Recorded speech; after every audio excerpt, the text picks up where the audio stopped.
OSAT as to how we can possibly, take this win that we have with you, right? How, if we have done any convincing, how do we take the same concept and then take it to more donors? So by the way, these are all donors who have supported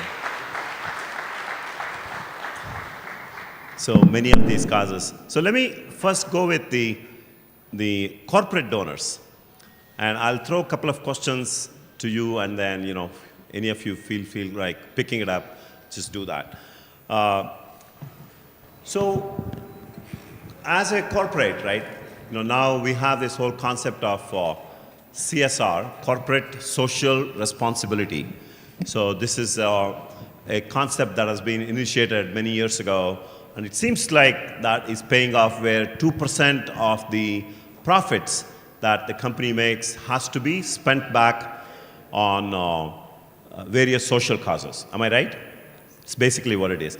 So given that scenario, where do you think OSAT fits in? Western, yeah, why don't you take Supriya?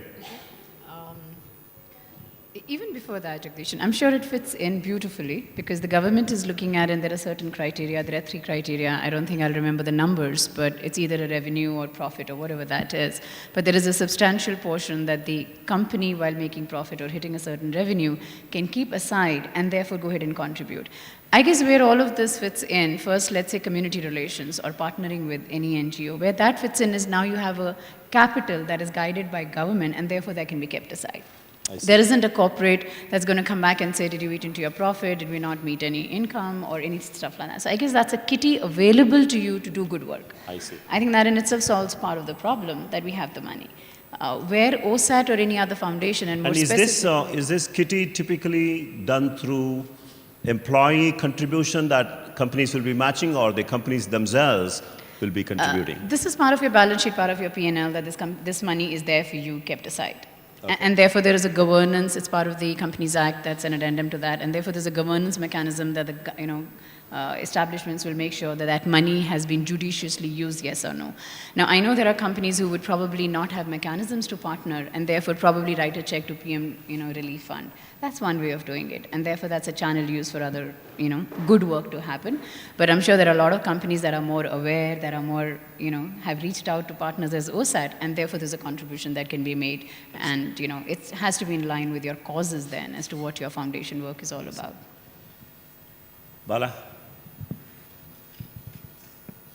We started this activity by putting all eggs in different baskets. That is a time when we got introduced to OSAT, and we thought this corporate investment or this type of charity works or whatever things, it can be put in a more productive way.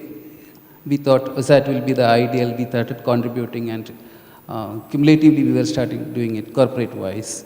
That's how we started it. And we find it very effective also. It reaches the people, and investing in education, in people, is more interesting than investing in other infrastructure things. Education is the essence of the world. So if it is there, yes, we can achieve everything. So we are very happy to associate in this. So this resonates well? Yes. Raghu? Yeah, we had at ShoreTel, which was recently acquired by Mitel, a very passionate CSR committee that evaluated a lot of different projects that we would like to put our CSR funds towards. And when they heard the vision, mission of OSAT, and then the points that you made, Jagdish, in your presentation about zero overhead, complete transparency, it really resonated both from a cause perspective as well as an organization that we could really believe in. We can maximize the impact of our contributions. And the cause was education, which was very dear to our hearts. So it was a very, very easy decision for us to go with OSAT. And we were partnered on the Amritapura school, and we look forward to doing more. Wonderful, wonderful. So let me ask you a question where, one of the challenges that we have faced, right, as we approach many of the corporations to get the money from the CSR, many corporations are looking at solving the city problems rather than the rural problems. What are your thoughts on that? Perhaps you can start. Yeah, actually, the CSR committee at our company started out with a lot of city project evaluation. What we found as we dug more into it was there were a lot of political dynamics in that. There were also a lot of different vested interests, if you may call it, in those projects. We found that through OSAT, we were able to identify some projects that were really of great need, and as well as something that would be executed with transparency and with all the dollars going to the cause. So that was very appealing to us. The city projects do still appeal to some extent because we do feel we don't have the ability to stay in touch with the school as much. So if there was a project close by where we could invest in the infrastructure and invest our time, that would be great. But right now we're looking to separate those and saying, okay, we can invest our money to rural schools, but we can invest our time more locally. I see. Bala? See, we are into IT business. So we are specializing in IT business. So we thought a right person who is experienced, who can give us advice and who can suggest this is the right place you can invest. Your money is safe, it is going to the right hands. So we thought, yes, OSAT has done a good research on that and partner with us. So we thought, yes, we will be happy and the beneficiary will be really happy. So we thought, yes, we partner with OSAT on that. We evaluated so many people. But what happened is, they take the money, they run it for a few days, then we don't know what happened to them. We don't say they are fraud, but maybe because of their sustenance model was not up to the mark. So, so from a feedback perspective, what do you think from a messaging or anything else, right, that we are doing today? What can we improve in order for us to tap into more number of corporations for this CSR dollar? I mean, if you have seen anything that we are not doing right, where the story didn't gel properly, or you had to take more time to convince more people within the corporations, right? Which is pretty normal, right, in any corporations, because there are tens of people who are trying to pull the money. So how do we get OSAT to the top of the bucket? I can start. I think you're already doing a lot, and there are tons of applause and cheer around that. But I can start by sharing something very personal. When we were looking at various partners, and in 2013, when I joined Sanders, Satish is here in the audience, and Satish was like, he's a big believer. Yes. And I was like, okay, not such a great believer. And I'm like, here is somewhere where I can give a food and bring a smile on child's face. I can see the impact.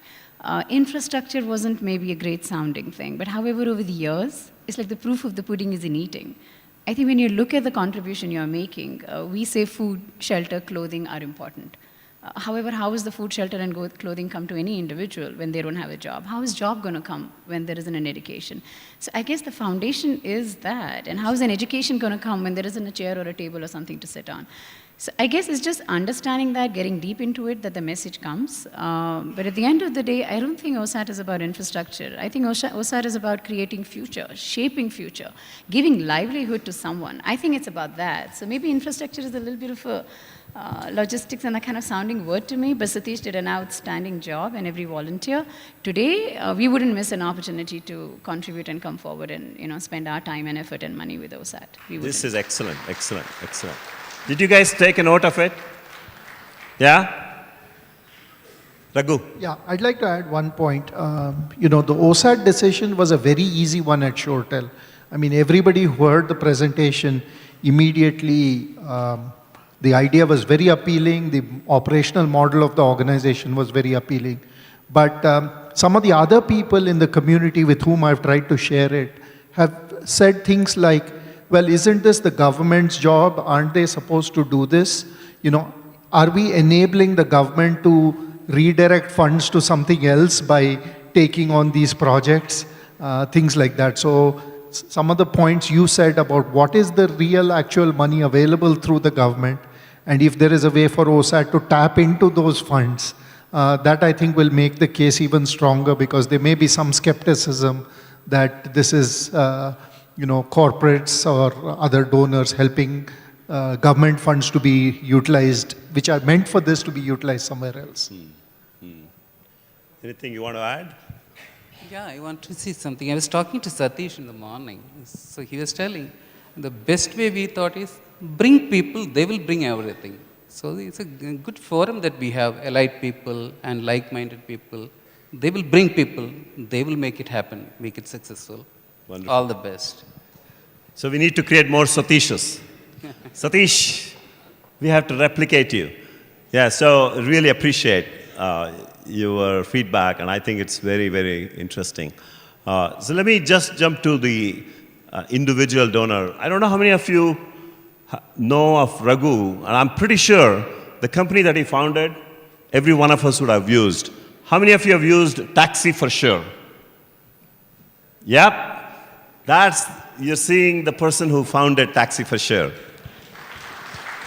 And he just donated towards this Gurupura school on his mother's name. Thank you, Raghu.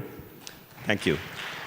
So let me ask you this question where, you had very humble beginnings, and you have traveled across the nation, and you have interacted with a lot of the rural parts, which is, very untypical, right, for a city person, very, very untypical. That's what gives me the advantage. I happen to come from a rural part, but a lot of the city-grown people going to a village, spending time, is not something usual, right? So how important it is, from your perspective, to uplift these people? Or do you think there's only one or two that will come out of this, and the rest, may not turn out to be superstars or whatever? So what's your opinion? So I think the privilege of the city kids, I think, is taken for granted. All right. But when you, thankfully, I grew up in Bangalore, but I studied in different campuses where I had exposure to certain kind of people. I think who came up from rural background, rural schools and stuff like that, and I'm married to one such person also, right? So I understand firsthand how all these things really work out, right? So there, I thought the value system there is phenomenally high, right? Phenomenally core, and the kind of appreciation that they have for little things is far higher than what we probably do. We take a whole lot of things for granted, right? And that's, I think, and for us to really work on a value system at a later date in our life, it's much harder, right? And if there is some people who have a phenomenal value system, and if we are going to provide opportunities for them, I think that's phenomenal, right? And also, right, so I came from a humble background, right? Lower middle class, and I think the only reason why I'm here is probably the kind of education that we had and the kind of people that I grew up with. I think education is, something that everybody understands. But I know for sure that there were a lot of people who helped, right, to contribute to whatever that we did. Our education is highly subsidized. Right, and a lot of people donated for the different schools that I went into also. It's very difficult to really approach them and thank them for what they did, right? But what we can really do is to pay it forward, right? And I think that's where the idea of essentially associating myself with an organization really started, right? It's very difficult to go figure out who are the people who contributed for my development, right? It's hard, and going and thanking them, we don't know whether they still alive or not. Right? But what we can probably do is to make whatever difference that people brought in our life, probably we pay it forward and essentially bring the similar kind of a difference, or probably a better difference in other people's lives, right? And that's essentially how the pay it forward started. So when OSAAT approached me, I was talking to quite a few organizations. When OSAAT approached me, I thought everyone says more or less says the same thing, right? That all your money will be effectively used, and this is the way we are going to do it, and stuff like that. But I think the infrastructure was not something that I was probably keen on, right? But I think the biggest thing that, apart from what the other panelists said, right?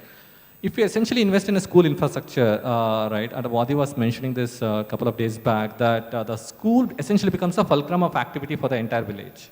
It's not just for the students, right? So I mean, I've seen that experience at first hand, right? When I was growing up, the school was a place where the Rotary guys used to come and do the blood donation camps. The Lions Club is going to come and do other camps, right? So the entire local community used to be essentially get into the school and be part of the things that used to happen in the local community, right? If we invest in infrastructure, we are not just helping the students. It's not really a 10-year, 15-year, 20-year plan, right? There is some immediate benefit that we are going to bring to the table, right? If there is no infrastructure, the Lions Club, the Rotary guys who want to really help the community, they don't really have a place to come and do anything. Right? But if we invest in infrastructure, that essentially becomes the fulcrum of activity, and that essentially increases the awareness amongst the villagers, and that essentially leads to an immediate upliftment. So there is a long-term investment that OSAAT is doing in the infrastructure, but there is an immediate benefit also, and that's essentially how we did that. And I didn't really immediately jump into this. I visited one of the schools in Dharwad, right? I think what really surprised me was the enthusiasm and the interest of the headmaster over there. I don't know whether he's part of this, the next panel or not. So what I realized was OSAAT essentially had given them something they never thought they would ever have. They gave them hope. The headmaster, when I spoke to him, he was talking about smart classes. He was talking about library. He was talking about labs. He was talking about a museum so that the students can essentially relate to and do that. If you don't really have a basic infrastructure, who will think about a smart class? Who will think about a lab? Who will think about a museum? Who will think about a library? No one is going to think about all that. Because OSAAT did that, now the headmaster thinks that they can do more, right? And now they are dreaming dreams that never dreamt of. And that's the one which essentially made me to commit to OSAAT. And if you guys are still debating, still thinking of the multiple choices that you have, why you need to do this, apart from whatever BV said in the previous presentation, the on-the-ground impact is phenomenally higher. I'm not really sure OSAAT appreciates that, what they're doing, but I think on the ground, when you speak to people, that it's phenomenally higher. Fantastic. So, if I may summarize and gather and even take as an input, many a times, most of our children who grow up in cities hardly get to visit these rural places and challenging environments. So sort of like these children are growing up in our own bubble or in their own bubble, right? Their world is a next iPhone, their world is the next biggest gadget, the biggest, more materialistic driven kind of thing. So if I may gather, would it be appropriate to say that most of the parents should make conscious effort to go visit villages, take their children, right? Spend time, understand. I mean, as you said, a school is not just a school. It's a complete ecosystem of bringing together so many other things in the village. I mean, that unless you experience that, you would never know, right, the value of it. So would you recommend that? Yeah, they should do that. Okay, wonderful. So let's go to the last speaker, Mr. Sridhar Chari of Rotary. And Rotary has been one of our biggest partners right from the early days. In fact, my brother, who was very actively involved with Rotary, they've been very, very supportive of us, especially given the fact that, with the financial aspects, transferring money from US to India without this FCRA, it's a very challenging thing, and Rotary has come forward and helped us in many, many schools of the 21 that we have done. So explain to us, sir, that you are one of the largest nonprofit organizations, and clearly, Rotary across the board, right, has chosen OSAAT to be one of its core partners. And explain to us that why is it, so obviously it's not just one Rotary chapter, right? This is across the whole nation, Rotary chapters have come forward.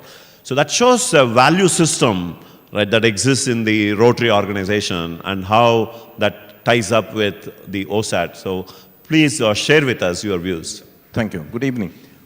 Just to come back to the first point which you raised, just shortly, why rural schools? And as you have seen, all your schools are 21 which you have built are in the rural areas, basically because India is in the villages. And The city schools are plenty. There's no point in putting up schools in the city. The rural schools are really the places where the investment needs to be done. And we in Rotary have also, apart from partnering with OSAT, have been building schools. And OSAT, for us, when we built the first school with you at Bannerghatta, that was our first school which we built. And we realized that there was more what you brought to the table than what any other organization brings in. There was a little bit of a concern which you could feel. It was not just, okay, I've collected the money, I need to build a school fast. There was and there we found a lot of synergy, where we also believe that when we build a school, the ownership of the school must be from the community. The problem we have in India basically is that once it's named a government school, it generally tends to be an enemy property. So if there's anything, the glasses would break, something would break, the first target would be the school. So in the schools which we have built with OSAT, and of course OSAT is also doing it with other places, is to bring a sense of community ownership. Which is why the schools which we have built with you in Malur, you were talking about the cluster concept. Correct. That's exactly where we have 3 of the OSAT school, apart from the other schools which we have built. We found that community ownership is a very basic foundation element to ensure that the schools last long. The schools which we have built with you, they have been painted, the glass panes break, the school changes it, not at our cost. But of course, we have to bring them to that level, make them understand that the school is for their children and so for their community upliftment. And that is something which was very positive with OSAT. The third thing we found with OSAT, there was a lot of healthy debate. How to improve delivery systems, how to improve and integrate units. Like for example, now the model which we have developed with OSAT is the single line model where we have the kitchen block, we have the Nalli Kalli, which is generally the 1st to the 4th standard, and the 2 other classrooms in one block, and then the toilet block outside. It looks simple, but there's been a lot of thought which has come from the OSAT members, because I think when OSAT, when they do anything with a passion, there's something else which comes out. There's a sort of a quality which comes out of a passion. And that is something which I found admirable with OSAT. And we are very lucky and happy to have OSAT as a partner. Terrific, terrific. Thank you, thank you. So I think clearly, I think what the panel is saying is the rural is equally important. I mean, if you look at Saram Vishwesvaraya, right? He came from a rural, so that means there are a lot of gems that we don't know where they are sitting and why they are there. Undiscovered. And we need to discover, yes. And that's why, you know, this whole school construction, what we have realized is actually one of the hardest thing. And not very many NGOs actually take on this infrastructure. And without the proper infrastructure, you cannot even attract good kids into the school. I've seen this personally myself in my own village. So I think it's important for us to continue to focus and work with partners like yourself and donors like yourself and more of that, and turn our goal of 100 schools in the next 8 to 9 years a reality. So thank you so much for all your work. Sorry, you wanted to add something? No, I just wanted to add one small thing which was something which motivated me to get into schools, basically. We've been building schools for the last 30 years now. You were talking about rural schools and the urban schools. We built one school in Tannery Road, which is in the city. And we also built the first school in the rural village. The inauguration of these 2 schools which took place, for the Tannery Road School, we had some guests coming in from Britain. They had made the donation. And the inauguration of these 2 schools showed me why we really need to concentrate on the rural villages. The inauguration was over. The guests come out, and as a gesture of goodwill, they take out their garlands and put it on the children in Tannery Road. Within 3 minutes, all the garlands are lying as pieces on the ground because each kid is trying to grab. It's a sort of a saying, if not me, not you too. This sort of a culture. No? In the cities, we have this problem. I or if I don't get it, you don't get it too. The same year, we inaugurated a school in Malur, and we had gone there with some sweets to distribute to the children. And possibly they don't see sweets so often because it's a government school, really poor children there. And this kid comes up to me with that one sweet which he received, and he gives it to me and says, please take this sweet. I said, listen man, you're getting a sweet once in a year possibly. I'm saying the innocence and the love they have in the rural areas is something which we really have to experience to believe. And I feel our focus should remain on the rural areas. Sorry if I've taken more time. No. Thank you. That was very, very valuable. Thank you. Please give a big hand to the panelists. So, one last question. Will you all contribute to donate to the OSAAT cause? Yes? Yes. Yes, good. Thank you.